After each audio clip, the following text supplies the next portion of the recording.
Chapter 2. Captain Orlov and his Aleut hunters moved to the island that morning, making many trips from their ship to the beach of Coral Cove. Since the beach was small and almost flooded when the tide was in, he asked if he could camp on higher ground. This my father agreed to. Perhaps I should tell you about our island, so you will know how it looks, and where our village was, and where the Aleuts camped for most of the summer.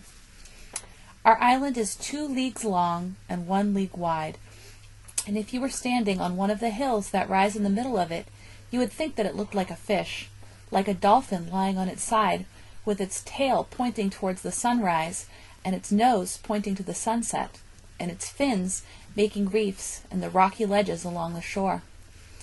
Whether someone did stand there on the low hills in the day when the earth was new, and because of its shape called it the Island of the Blue Dolphins, I do not know. Many dolphins live in our sea, and it may be from them that the name came. But one way or another, this is what the island was called. The first thing you would notice about our island, I think, is the wind. It blows almost every day, sometimes from the northwest and sometimes from the east, and once in a long while out of the south. All of the winds, except the ones from the south, are strong, and because of them the hills are polished smooth, and the trees are small and twisted, even in the canyon that runs down to Coral Cove. The village of Galaast lay east on the hills on a small mesa near Coral Cove and a good spring. About a half league to the north is another spring, and it was there that the Aleuts put up their tents, which were made of skins and were so low to the earth that the men had to crawl into them on their stomachs. At dusk we could see the glow of their fires. That night my father warned everyone in the village of Galaast against visiting the camp. The Aleuts come from a country far to the north, he said. Their ways are not ours, nor is their language. They have come to take otter and to give us our share in many goods which they have and which we can use. In this way we shall profit, but we shall not profit if we try to befriend them. They are people who do not understand friendship. They are not those who came here before, but they are people of the same tribe that caused trouble many years ago. My father's words were obeyed. We did not go to the Aleut camp, and they did not come to our village.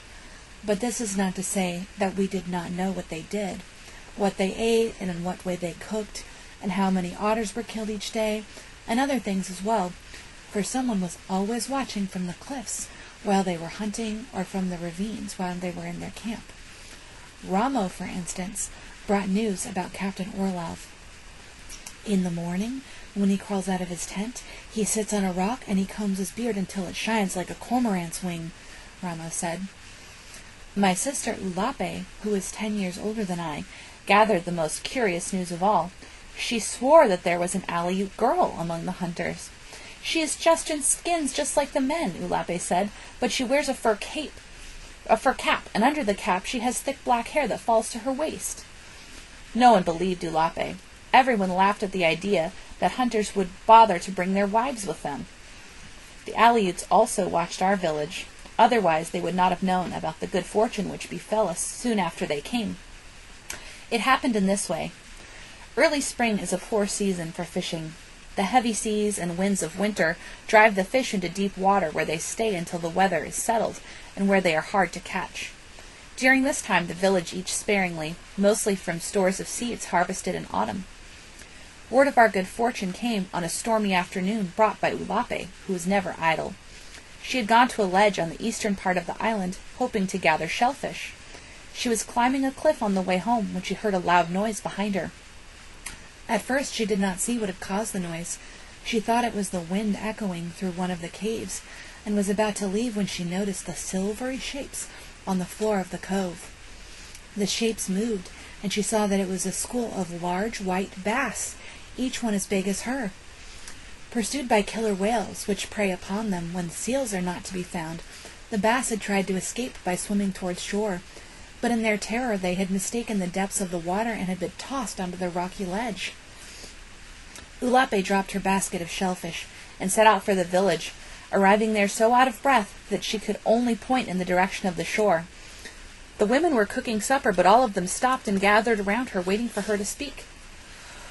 "School of white bass," she finally said.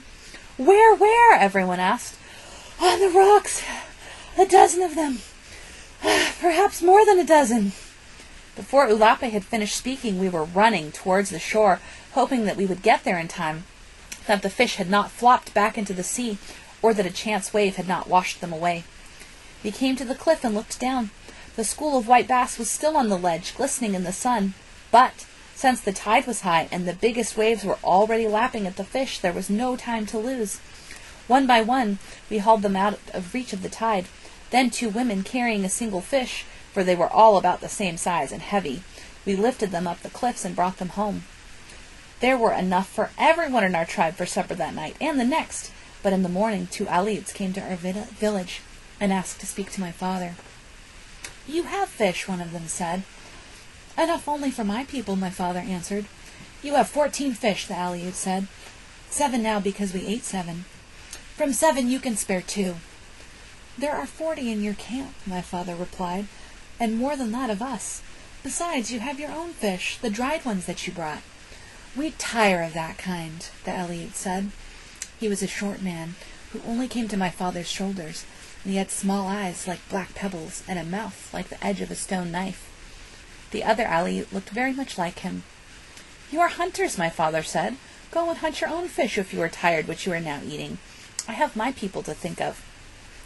"Captain Orlov will hear that you refuse to share the fish." "Yes, tell him," my father said, "but also why we refuse." The Aleut grunted to his companion, and the 2 of them stalked off on their short legs across the sand dunes that lay between the village and their camp. We ate the rest of the white bass that night, and there was much rejoicing. But little did we know, as we ate and sang, and the older men told stories about the fire, that our good fortune would soon bring trouble to Galaas.